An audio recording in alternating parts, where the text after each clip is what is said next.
Welcome, welcome, welcome, football fans. As you know, I'm your host, Mateo, alongside with my co-host, Joe, and thank you for joining us on another episode of the WCC Grid Talk.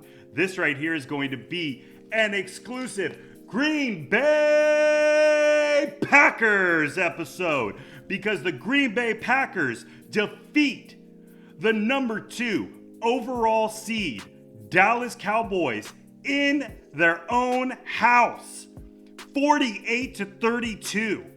What a performance by the Green Bay Packers. I am so pumped. You can see it in my cheeks. Look how red my cheeks are here, Joe. Unbelievable. I was going crazy. How are you on your side?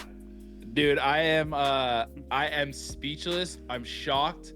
I am so pumped up right now for this Packer team. We know how I felt going into this game last episode. In my eyes, there was no chance the Packers were winning this game. To go into Dallas, where they've been 8-0 this entire season, going up against probably the most powerful offense in the league going into this game, I am speechless. I have goosebumps right now just talking about it. I'm so pumped up for this team right now. Thank you for Packers for bringing me this emotion. Jordan Love, I'm sorry for all the crap that I've talked about you this season. I'm on the love train. This wide receiving core with Dobbs, oh my God. And what have I told you this entire season, Mateo? When Aaron Jones is on, this offense is a different animal. Aaron Jones, way to show up when it matters. 3 touchdowns, 118 yards, 21 carries. I am speechless. Speechless is the word, okay? Because you and I both ended up going into this game, okay? We both ended up having our picks. For anybody that watched last episode, we are diehard Green Bay Packer fans. We are always going to root on our team, okay? But it really seemed like it was going to be a tough matchup in this game. I mean, you're going up against a Dallas offense who hasn't lost. They haven't lost once this year at home. I am sorry to Joe Barry, okay, because his defense showed up today. I mean, my God. I mean, when it matters, it matters. And right now, this is playoff football. This is when it matters. And they didn't let them do anything. I mean, they were so discombobulated in that first half. And then, I mean, even the second half, they were pretty discombobulated. But at the same time, we were just keeping up with them. You know, they would score, we would score. They would score, we would score. I will say, it started to get a little scary towards the end there. I was getting a little scared there, hoping for them not to come back in this game, because that would have looked really bad, because this was a blowout from the start and they really started to come back. So that was a little scary. But nonetheless, final score in this game was 48-32. Jordan Love, perfect passer rating, okay? He ended up going 16 for 21, 272 yards, and 3 touchdowns. Beautiful. Just absolutely beautiful. Just what we want. Some good Packer football, and Jordan Love is there on the love train. Okay, and he's riding us in. He's riding us in. This was Jordan Love's calling card for this season. I mean, he's had some good games throughout the year, but to go into Dallas in this was his first ever playoff game. First ever playoff game starting. And when you compare it to, he obviously is having to be compared to Brett Favre and Aaron Rodgers, just because Packers have had this pedigree of quarterbacks. So when you compare his first playoff game today against Aaron Rodgers' first playoff game and Brett Favre's first playoff game, he's right there with them. I was watching this game, and over this last half season, something that's really stood out to me about Jordan Love, that Aaron Rodgers did somewhat well, but Brett Favre definitely did not do well. Something that Jordan Love does so well is he protects the football. He's only thrown 1 interception since week 11. 1 interception. Wow. He protects that ball. He's gotten away from throwing into the double and triple coverage. He's gotten away from overthrowing and late passes and underthrowing. He has really improved throughout this season. He looks comfortable in the pocket. His precision right now on his passes are insane. Mateo, me and you were talking right now about if this game propels him into solidifies him a spot in the top 10 quarterbacks in the league. Right. I think this actually might solidify him, maybe even like the top 7 in the league at this point, because of how good he's playing. And this is just the start. Think about how much better he's going to get in time. Think about how much better this young core of receivers is going to get in time with more experience. And with Aaron Jones running the way he does, and with his offensive line opening up holes for him, this offense is a powerhouse. If we could keep this up, this is a very, very good Dallas Cowboys team that we just beat. And the score 48-32, that's a little, it doesn't even do it justice for how good we played, because at one point we were winning 27-0. At one point we were winning something like 38-17 or something like that. We dominated this game, and it's only until the fourth quarter when we let up a little bit that they scored a couple touchdowns, but then we riled it back into, because it got a little bit scary like you said. But we dominated this game against a very good Dallas Cowboys football team, and Matt LaFleur, Joe Barry, the scheming was perfect. There's not a bad thing that I could say about this team outside of us letting up towards the end there, but I am so proud to be a Green Bay Packer fan right now. Correct. And I know that being a fan, it's tough at times because you're going to go through the hard times like the Packers have. There's going to be some up times.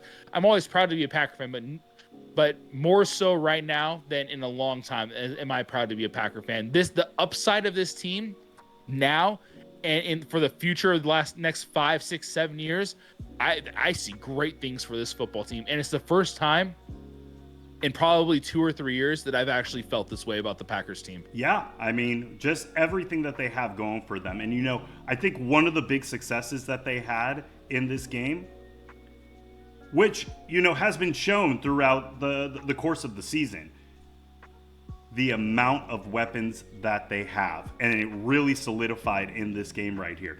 Who have we actually ended up stating could be considered number 1 wide receiver for the Green Bay Packers? Christian Watson. Christian Watson is our number 1 wide receiver, but Jaden Reed has really came into his own. And guess what? Yes. And guess what when it comes to Jaden Reed today? Not even one reception. Not even one reception. Okay, because Christian Watson was back, but we had Romeo Doubs 6 receptions, Luke Musgrave 3 receptions, Dontavian Wicks 2, Tucker Kraft 2, Aaron Jones 1. Christian Watson only had 1. Okay? Yep. Romeo Doubs was a stud in this game. He was the guy that really showed up. And I'm really happy that actually ended up taking place, because he hasn't really shown up in the past couple games. He's been out there, but he hasn't shown up like he did today. And that shows a lot of value, because it leaves defenses on their feet, because they don't know who's going to be our next weapon in each one of our games. And that says it. That says so much. Not only that, but with a young team that we have right now, we have the youngest team in the league. We've said it multiple times. We have the youngest team in the league right now. And for them to go into their first playoff game, beat a very good Cowboys team, like I've said, the amount of confidence that their playing ability, I hate to say ego, but to their mindset, the amount of confidence that their mindset just received from this win right now. I hate to sound like a goober right now, but I might have never been more excited for a Packer team right now. And I know that this is coming off a very impressive win against the Cowboys, and we're going to have a very even tougher opponent next week against the 49ers. But if we play the way we did today against any team in the league, no one's beating us. Nobody. Like this, we sat here and questioned the front office about moves that they could have made and why they didn't make them along this whole season. I see the picture now. Yeah, I mean, there's nothing left to say about that, okay? There was a lot of good things that have happened over the past 2 years, okay? Romeo Dobbs was a great pickup. Christian Watson was a great pickup. Then we release Aaron Rodgers. We end up picking up Jaden Reed, Dontavian Wicks, who was a late round pick, okay? Full blown late round pick. 2 solid tight ends in Tucker Kraft and Luke Musgrave, okay? And then on top of it all, another late round pick for the defensive side of things, Carl Brooks, who's had himself a year as well. I mean, the big picture is there. I mean, and we are seeing the ingredients finally taking place. And this is, like I stated, this is when it matters. We needed to get ourselves into the postseason. I didn't have high hopes anything after this. After this, win or lose, Packer fans, we were all feeling really happy with what's actually ended up transpiring, getting into the postseason. But I agree with you, Joe. With the way that we're playing right now, we have a tough matchup next week against the 49ers. But if we can beat the 49ers, dare I dream, okay? Don't give me too much hope right now. Yeah, dare I dream. Do we have a Super Bowl Packers versus the Texans? Dare I dream. Dare I dream, because man, did they look good as well. They did. I mean, we over the last couple episodes, we've talked about our Super Bowl prediction. The Super Bowl prediction just got blown out of the water over the last couple days. Before we get too off subject, though, I want to give 2 huge shout outs right now to 2 players that needed this good game. Jair Alexander coming up with a huge interception today, with all the controversy that he's been going through over the last few weeks. And for him, all the injury issues that he's had this season, for him to have such a good game today, I can't be more happy for him. And the same thing with Darnell Savage, getting that pick 6 at a huge moment of the game to really stop the momentum of the Cowboys. Yeah, exactly. I mean, Jair, let's hope for the best, okay? Because he had a non-contact injury. Let's hope that we can get him back out there against the 49ers. I mean, we're going to need him, okay?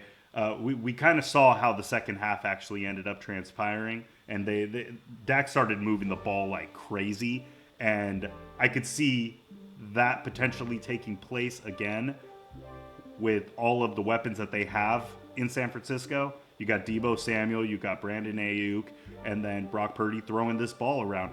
You know, as long as we could build up the pressure. That was the one thing that I could probably criticize in this game. I wish there was a little more pressure on Dak, but they kind of did it to themselves. I mean, our secondary was doing fantastic, and the coverage was just awesome.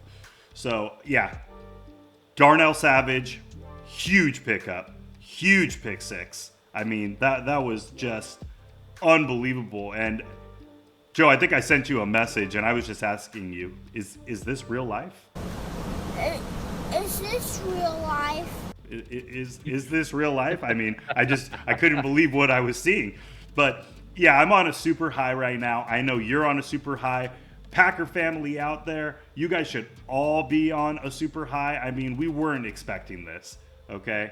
I mean, I can only hope and dream that we play the way that we did today, and the fact that we did just makes me super happy, just super happy. So yeah, let's carry this momentum, Packers. Packer fans, enjoy this victory. Go out and celebrate. Enjoy it. Tomorrow, let's turn our focus over those 49ers and let's go get them in San Francisco. Yeah, that's where we go. Be happy right now, but let's go ahead. We can move on to the next game. And again, I'm going to just throw this out there, okay? Win or lose, we should all still be very happy with what it is that we're seeing, okay? Win or lose, okay? I don't care. I am on cloud 9 right now. And I said I would be, which I am. I mean, you guys should have seen me in front of the TV screen. My wife and my kids were looking at me like I was a nut. But you know, I'm sure a lot of people out there were acting just the same. But we are going up against a tough 49ers team. They were the number 1 overall seed for a reason. Win or lose, Packer family, we just need to be happy with what we've got going on, because the future looks very bright in Green Bay. Couldn't have said it better, Mateo. Yeah. All right. Well, with that being said, that does it for this episode. Thank you all again for joining. We truly appreciate it. And if you haven't yet, please hit like, smash on all of our platforms right down here. You can find us on Facebook, Instagram, Twitter, TikTok, YouTube, and Discord. Find us on the Discord. You can find us all at on these platforms at the WCC Grid Talk. We truly appreciate it and thank each of you for joining us on this episode. Tune in on Tuesday. We should end up having another episode going over the coverage for the rest of this wild card weekend. And we wish you all the best. But as always, go Pack Go. Have a great week.